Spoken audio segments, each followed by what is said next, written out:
Okay, we're ready. Try not to think about the cameras, okay? Just talk to me.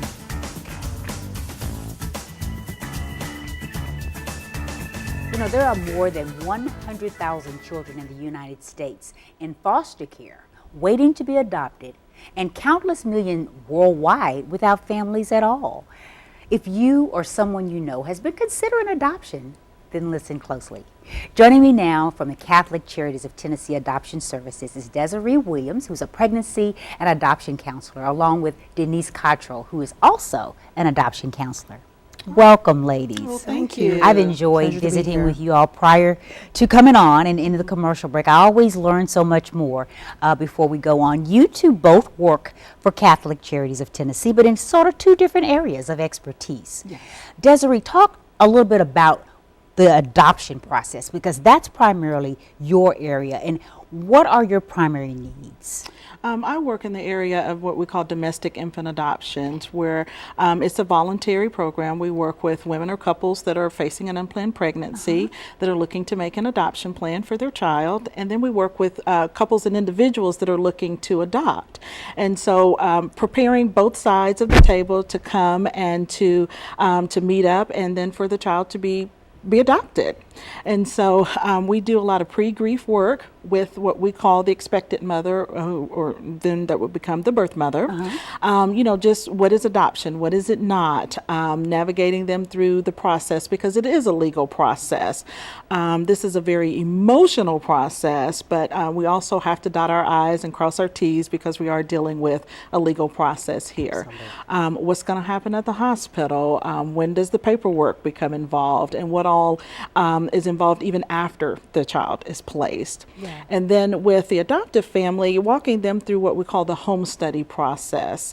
Every state has adoption laws, and so we are licensed by the state of Tennessee as a child placing agency. And so in following those states' laws, a family has to be what we call home study ready. And so a home study will include things like fingerprints, local background checks, updated medicals, financial reports, questionnaires. They have to write an autobiography. We have to meet with them together individually, and also do what we call a home visit. And then we take that and summarize it into a home study. And so on the front end, we know that this person doesn't have a criminal background, that financially they're going to be able to care for a child, and they have a loving and safe home and the space for a child. And then there's other education that goes with that. You know, again, what is adoption? What is it not? The emotional pieces that go with that as well. And also, both sides are very nervous. You know, is she going to like us? Are they going to like us? Are they going to be great parents to my child that I'm going to place? So we're just encouraging them along the way prior to the placement, and then even afterwards, we're always available to our families, because, you know, as we know, as children grow up, there's always other things that come along, other obstacles and hurdles that come along as well. So we are kind of like a one-stop shop. I see. That is great to know. So with your end of things, Denise, you work often with foster families. Yes. It's a perfect sort of a way to sort of transition a child from a home they're already in to becoming a forever home. Exactly. My program is called Focus, and it stands for Finding Our Children Unconditional Support.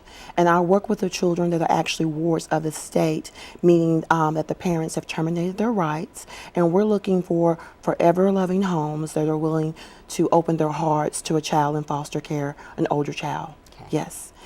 And as a recruiter, it's my job to walk with the family as they journey through the process of adopting a child through the state. Wonderful. Well, I know there's always lots of questions. Whenever it comes to something quite this serious, it's going to be a total lifestyle changer for someone. There's always questions, and both of you all are going to tell me about a couple of events that are coming up where folks can come out and learn more information. I think there's going to be an upcoming conference that you got going to tell us about. There is the Middle Tennessee Interagency Coalition, or what we call IAC, is going to be putting on a conference on November the 9th at Fellowship Baptist Church in Brentwood.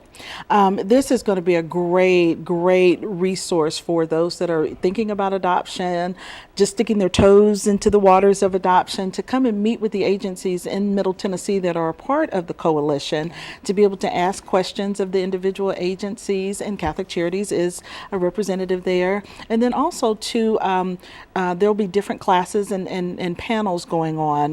One of the segments we have is debunking the myths of adoption. Oh, that's There's a all lot of very myths good. and Let's. We got just a little time left. You've got a walk that you're going Yes, to we tell us do. about. Very excited. We have a walk. All the local agencies that work with the children in foster care, we're having a walk on November 2nd at Centennial Park at the band shell. And it's a great opportunity to celebrate the families who've already adopted the child, and also to bring awareness to the community of the older children that are needing homes.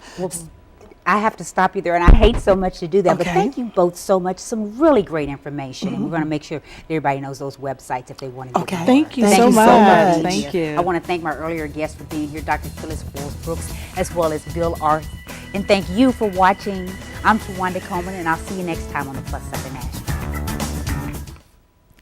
I'm sorry to have to jump in and cut you ladies off, but we were just